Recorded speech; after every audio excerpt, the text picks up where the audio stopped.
역사를 보면 오래전부터 영혼의 존재에 대하여 논란이 있었습니다. 그리스 철학자들 중에서도 영혼의 존재를 인정하는 사람이 있었던 반면에 인정하지 않는 사람들도 있었습니다. 대부분의 종교는 영혼의 존재를 바탕으로 교리가 성립되어 있습니다. 기독교에서는 믿는 자의 영혼이 천국에 간다고 주장하고 있으며 불교에서는 영혼이 윤회한다고 합니다.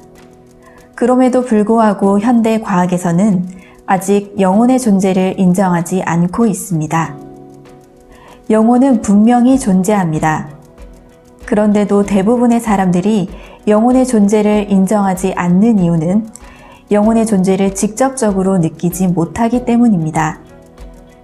영혼의 존재를 느끼기 어려운 이유는 영혼은 우리가 경험하는 생각의 저변에 깊게 숨겨져 있기 때문입니다. 불교의 유식학에서는 우리의 의식을 단계적으로 구분하고 있는데 영혼은 그 중에 8번째 의식으로 평상시에 우리가 생각하는 의식인 칠식보다 깊은 단계의 의식입니다. 평상시 의식으로는 영혼을 느끼거나 감지할 수 없지만 영혼은 우리가 일으키는 모든 생각에 깊은 영향을 미칩니다. 특히 불교에서는 영혼에 대한 중요한 가르침이 많은데 이는 수행의 핵심이 영혼의 각인된 인식을 닦아서 청정하게 하는 것이기 때문입니다.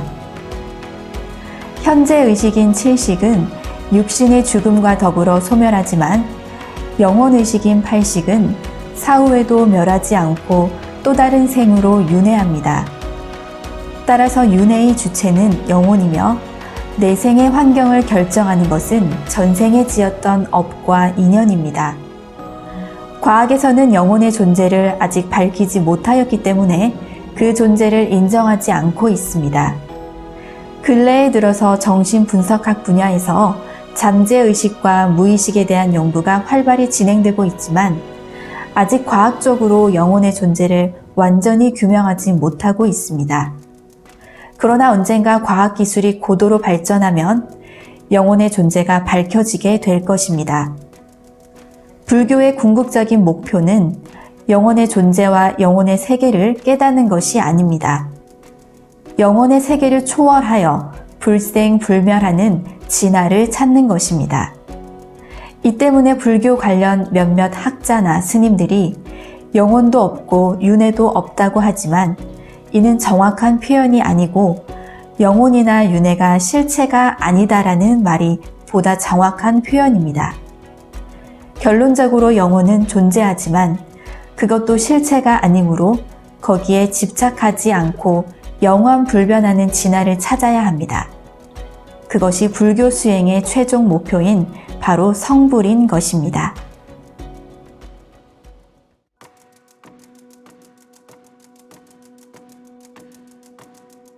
우주는 다양한 차원의 세계로 이루어져 있습니다. 현재 우리가 살아가는 현상계는 수많은 차원의 세계 중에 하나일 뿐입니다. 우리는 안이비설신이라는 5가지 감각에 의하여 이 세계를 인지합니다. 그러나 5가지 감각으로 인지되는 세계가 전부라는 깊은 착각을 하기 때문에 그 너머에 존재하는 세계를 알지 못합니다. 보이지 않는 세계의 대표적인 것이 바로 영혼 세계입니다.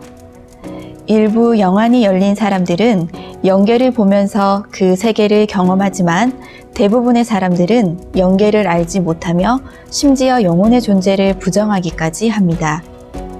하지만 자신의 지혜와 능력이 부족하여 영계를 못 보는 것일 뿐 스스로 경험하지 못한다고 하여 그 세계가 존재하지 않는 것은 아닙니다. 모든 종교와 모든 성인이 한결같이 보이지 않는 세계가 존재한다고 하셨으며 그곳의 법칙을 우리에게 전하고 있습니다. 태어나기 전에 우리는 영계에서 존재하다가 업을 해결하고자 이 세상에 육신을 받아서 태어난 영혼들입니다. 우리가 이 세상을 살아가면서 만나는 모든 사람들, 인생사 모두가 업을 해결하기 위한 기회입니다. 그렇게 한 생을 살다가 늙고 병들면 육신을 버리고 다시 영계로 되돌아갑니다. 우리가 영혼 세계를 알아야 왜 이 세상에 태어났는지, 무엇을 해야 하는지 인생의 목적을 바르게 알 수 있습니다. 생명의 근원과 우주의 비밀이 모두 보이지 않는 세계인 영혼 세계에 있습니다. 직접 그 세계를 보고 듣지 못한다면 그 세계를 경험한 성인들의 가르침을 깊이 새겨야 합니다. 영계를 지배하는 법칙과 그것이 이 생의 삶에 어떻게 영향을 주는지 말씀하신 성인의 가르침을 믿고 따라야 합니다. 그렇게 살 때 가치 있는 삶을 살게 되며 한 생을 마치고 되돌아갈 때 후회가 없을 것입니다. 하지만 자신의 어리석은 단견만을 믿고 성인들의 가르침을 부정하면서 한 생을 살면 되돌아가는 날에 깊은 후회만 남을 것입니다.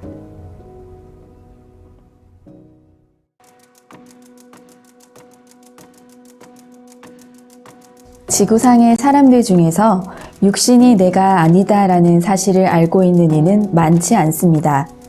대다수 사람들이 육신이 자기인 줄 알고 있습니다. 더욱이 육신이 영혼을 완선하기 위한 도구임을 아는 사람은 극소수입니다. 사람은 영혼과 육신으로 이루어져 있습니다. 우주에는 우주를 움직이는 기운이 있듯이 인간에게는 육신을 움직이는 영혼이 있습니다. 영혼은 윤회하는 주체이기 때문에 영혼의 업보에 따라 축생으로도 윤회하고 인간으로도 윤회합니다. 석가모니 부처님도 전생에 사슴, 코끼리, 사람 등으로 환생하였다고 경전에 수없이 기록되어 있습니다. 그렇다면 그 중에 어떤 모습이 진정한 석가모니인가요? 전생에 여자였다가 남자로 환생한 사람도 많습니다.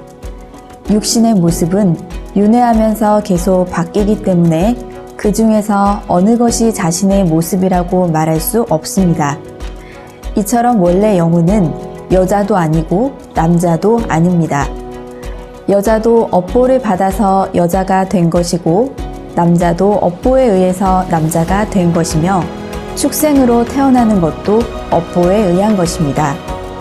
본래의 영혼은 여자, 남자, 인간, 축생 등 외형적인 모습으로 구별할 수 없습니다. 그런데 사람들은 육신이 자기인 줄 알고 많은 애착을 갖고 세상을 살아갑니다.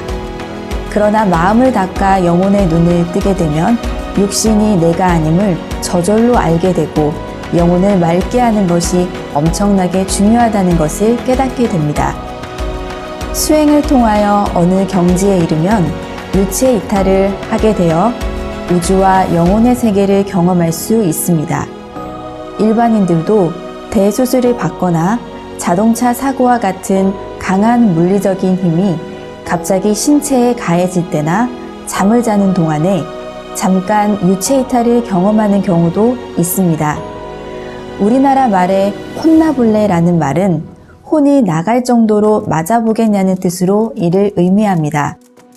이러한 영적인 경험을 한 이후에는 삶과 죽음이 둘이 아님을, 몸은 본래 내가 아니고 단지 옷과 같은 것임을, 그리고 죽는다는 것은 육체와 영혼이 영원히 분리되는 것임을 알게 되어 인생에 대한 인식이나 삶에 대한 태도가 바뀌게 됩니다.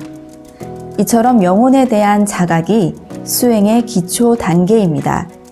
육신은 마치 자동차와 같이 껍질에 불과하고 이를 조정하는 것은 영혼이므로 영혼을 완성하는 것이 모든 수행의 근본이 됩니다.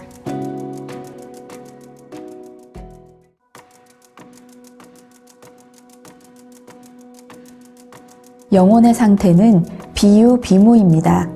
즉, 영혼은 있지도 없지도 않습니다. 그러면 어떻게 해서 비유가 되기도 하고 또 비무가 되기도 하는 것일까요? 간단하게 설명하면 지금은 여기 육신이 있지만 죽어 썩으면 없어지게 됩니다. 있긴 있으되 영혼이 존재하지 않기 때문에 없다는 것입니다. 영혼의 세계가 없다는 말은 죽으면 영혼의 상태가 되지만 영혼의 형상도 식에 의해 이루어진 것이므로 있긴 있지만 그게 또 다른 형태로 변하고 없어진다는 뜻입니다. 이때 있다고도 볼 수 있고 없다고도 볼 수 있습니다. 이것을 비유비무라고 말하는 것입니다. 예를 들면 바다에서 발생한 수증기는 구름이 되고 다시 빗물이 되어 떨어집니다. 빗물이 떨어지면 분명히 빗물이 있지만 그 빗물은 다시 강물로 되어 사라져 버립니다. 그러면 빗방울 자체는 있다고도 없다고도 할 수 없게 됩니다. 그러므로 이것을 비유비무라고 하는 것입니다. 물방울 자체의 개체는 존재하나 그 존재가 영원하지 않고 다른 것으로 화해버리니까 비유비무라고 하는 것입니다. 또 강물이 있느냐 하면 강물이 있는 것도 아니고 없는 것도 아닙니다. 왜냐하면 강물이 바다로 돌아가면 없어지기 때문입니다. 그러니까 만물 규일 법칙에 의해 창조되었다가 소멸되는 것들에 관해 있는가 없는가 논쟁을 할 때에는 비유비무라는 말을 쓰는 것입니다. 분명히 있기는 한데 어느 시간이 지나면 사라지기 때문입니다. 구름이 있는가에 관해서 사람들은 구름이 없다라고도 하고 구름이 있다라고도 합니다. 그러나 이것은 둘 다 답이 아닙니다. 어떤 원리에 의해서 구름이 되었다가 나중에는 사라지기 때문에 그때 당시에는 있었고 이 당시에는 없는 것입니다. 그것을 비유비무라고 하는 것입니다. 영계도 고정불멸하는 자리가 아니라 사라지는 자리입니다. 그러니까 그것을 깨달은 사람들이 비유비무라는 표현을 쓰는 것입니다. 있다 없다 논쟁하는 것은 깨닫지 못해서 그러는 것입니다. 왜 비유비무가 되는지 그 이유를 사람들이 모르기 때문입니다. 어느 시점에서는 사라지지만 분명히 있기는 있는 것입니다. 모든 것이 다 그렇습니다. 그러나 진리의 자리는 영원히 존재하는 자리입니다. 그러므로 어느 시점에 맞추어 이야기하는가가 토론의 전제로 매우 중요합니다.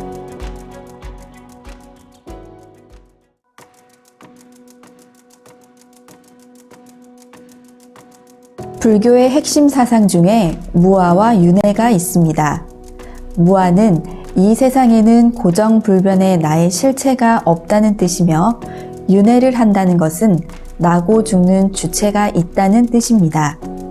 이에 대해 불교계 안팎에서는 내가 없는데 어떻게 나고 죽는 윤회의 주체가 있을 수 있는가 하는 의문에 대하여 철학적으로나 종교적으로 오랫동안 논쟁을 하였으나 계속 풀지 못하고 있습니다.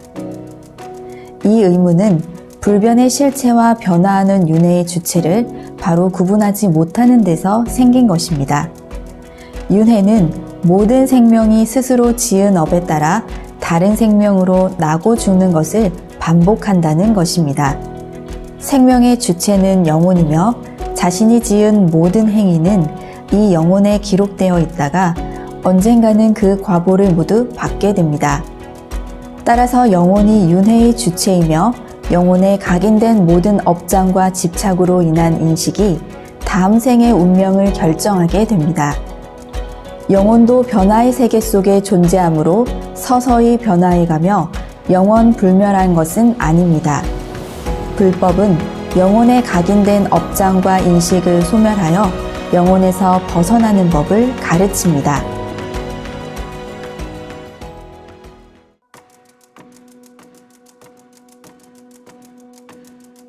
깨닫지 못한 사람이 불교를 자기 생각에 따라 해석하려고 해서 그렇습니다. 석가모니 부처님도 천상에 올라가서 법문을 했는데 천상 인간 따로 존재하고 여기 인간 따로 존재하는 것이 아닙니다. 여기서 천상으로 가고 천상에서 여기로 옵니다. 그래서 윤회가 되는 것입니다. 스님들이 해안이 없어서 그런 말들을 합니다.